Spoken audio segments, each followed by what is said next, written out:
ओम नमो शिवाय। ओम नमो शिवाय।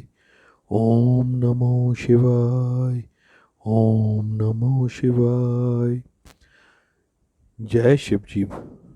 आज हम श्री शिव महापुराण के 6 अध्याय की बात करते हैं।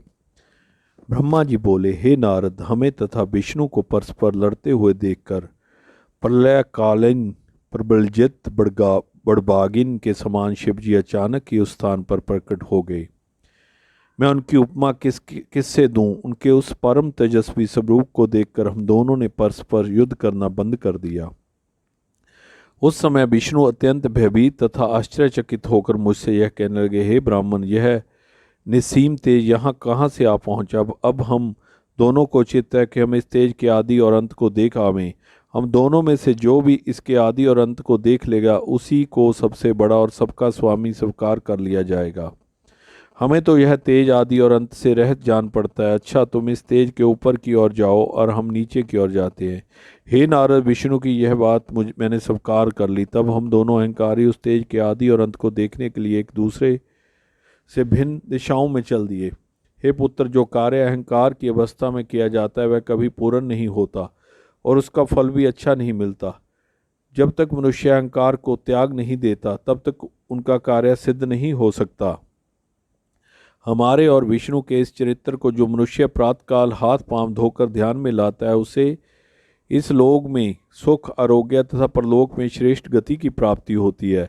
हे नारद, हम और विष्णु एक दिव्य सहस्त्र वर्ष पर्यंत उस दिव्य ज्योति के आदि और अंत को ढूंढते रहे, परंतु हम दोनों में से किसी को भी उसका कुछ पता न चला।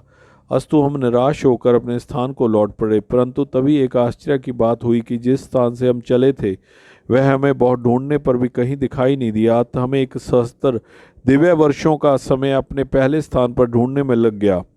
उस समय हमें इस बात का भली प्रकार ज्ञान हो गया कि हमसे ऊपर भी कोई बड़ी शक्ति है जो सबसे उत्तम और पुरातन है। यह बात ध्यान में आती हम दोनों उस पवित्र निर्विकार स्वरूप की शरण में गए और परस्पर शत्रुता को त्याग कर भक्ति भाव से उस परम स्वामी की स्तुति करने लगे। हम दोनों की उस प्रार्थना को सुनकर यह आकाशवाणी हुई, हे ब्रह्मा तथा हे विष्णु, तुम दोनों योग साधन करो।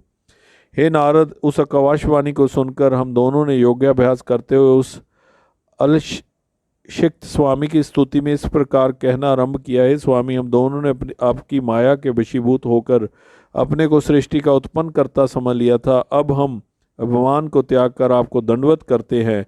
आप हमें अपना सेवक जानकर कृपा कीजिए और प्रकट होकर हमें अपना दर्शन दीजिए। जिस समय हम लोग इस प्रकार स्तुति कर रहे थे, उसी समय हम दोनों को गूढ़ शब्दों में किसी ने कुछ प्रेरणा दी, परंतु हम उसके तात्पर्य को नहीं समझ पाए। अब हमने दंडवत करते हुए पुनः यह प्रार्थना की है कि प्रभो, हमारे सम्मुख साकार रूप से प्रकट होकर आप दर्शन दें, क्योंकि आपकी गूढ़ प्रेरणा को समझने में हम दोनों भी असमर्थ हैं। हमारे इस प्रकार कहते ही भगवान सदाशिव ने साक्षात प्रकट होकर हमें अपना वह स्वरूप दिखाया जिसके दर्शन पाकर संपूर्ण संसार मोहित हो जाता है। तदुपरांत प्रणव अर्थात ओंकार प्रकट हुआ। भगवान सदाशिव की माया जानने से में असमर्थ होने के कारण हम उसे भी समझने में असमर्थ रहे।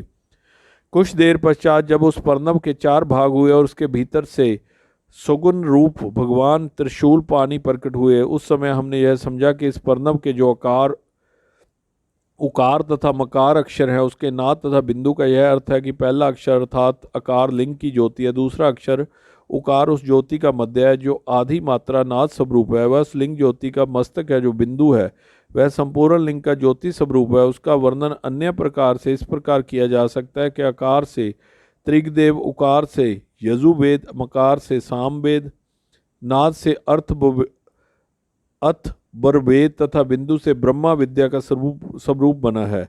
वह संपूर्ण सृष्टि में सर्वोत्तम है, उसी को वर्षातन कहा जाता है। उसी पर्णव में तीनों लोकों की स्थिति है, वह कभी नष्ट नहीं होता। ब्रह्मा से लेकर तृण पर्यंत सभी जीव तथा वस्तुएं उसमें स्थित रहती हैं।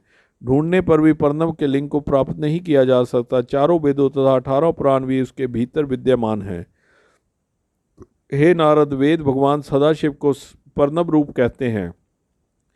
वे शिवजी अपनी दाहिने अंग आकार द्वारा सृष्टि की उत्पत्ति करते हैं एवं बाएं अंग आकार द्वारा उसका पालन करते हैं। पर्णव रूप शिव के हृदय में जो मकार है उसके परलय का प्रादुर्भाव होता है। वर्णमाला के संपूर्ण अक्षरों से भगवान सदाशिव का शरीर अलंकृत है। इन अक्षरों से अलंकृत श्री शिव जी का जो शरीर है उसका स्मरण करने से अत्यंत प्रसन्नता की प्राप्ति होती है। मैंने और विष्णु ने सदाशिव का जब यह पर्णव रूप देखा तो अत्यंत प्रसन्न होकर हाथ जोड़ उन्हें दंडवत की तथा हम दोनों ही उनकी बहुत प्रकार से स्तुति करने लगे। जय श्री जय श्री जय श्री शिव जय श्री शिव। ओम नमो शिवाय।